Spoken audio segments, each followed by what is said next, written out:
Salut, on se retrouve pour une nouvelle vidéo, les chouquettes. Pour cela, on aura besoin de 150 g de farine, une pincée de sel, une bonne cuillère à soupe de sucre en poudre. On aura besoin aussi de 5 œufs. La quantité d'œufs peut varier en fonction de la taille de vos œufs. 100 g de beurre. On aura besoin aussi d'eau, 150 g, ainsi que la même quantité de lait. Et pour finaliser le tout, pour nos petites chouquettes, on aura besoin de sucre en grains. Je viens tout d'abord tamiser ma farine. Pour cela, rien de plus simple, il me faut un chinois récipient.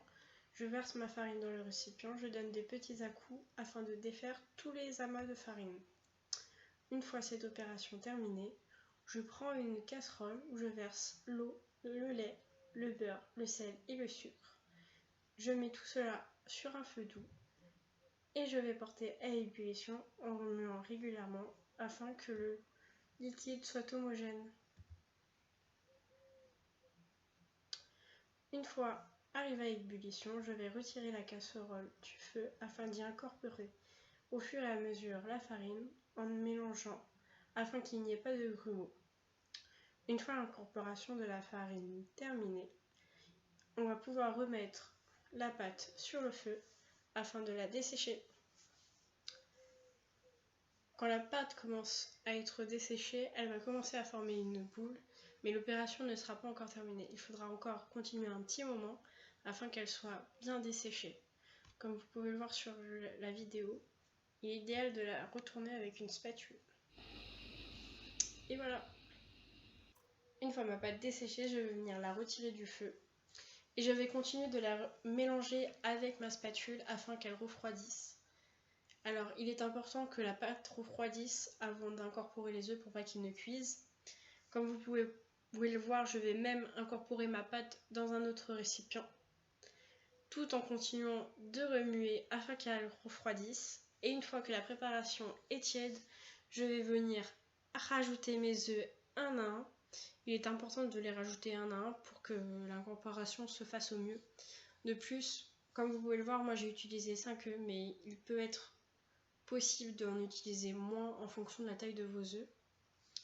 Vous pourrez avoir là un aspect, on va dire élastique mais pas liquide, afin de pouvoir former vos petits tas tout à l'heure.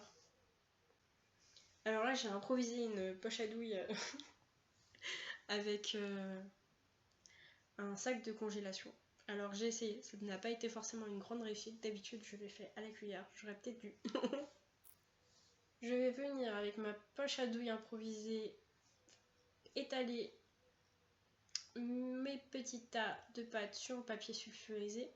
Alors il n'est pas très important de bien les espacer, je n'ai pas forcément très bien espacé moi-même car j'ai eu quelques petites surprises à la cuisson. J'ai eu des chouquettes qui ont fusionné ensemble. Alors après je viens rajouter le sucre en graines par-dessus. Vous pouvez le faire comme moi, ajouter comme ça, ou sinon vous pouvez aussi tapoter si vous avez peur que ça ne tienne pas après la cuisson, que ça tombe. Normalement en déposant comme ça tient. Une fois cette opération terminée, il ne reste plus qu'à enfourner à 200 degrés, thermostat 6 ou 7, durant 20 minutes. Vous pouvez voir le résultat des chouquettes obtenues en vidéo et en photo. Si vous avez aimé, abonnez-vous et n'hésitez pas à liker. Ciao ciao ciao.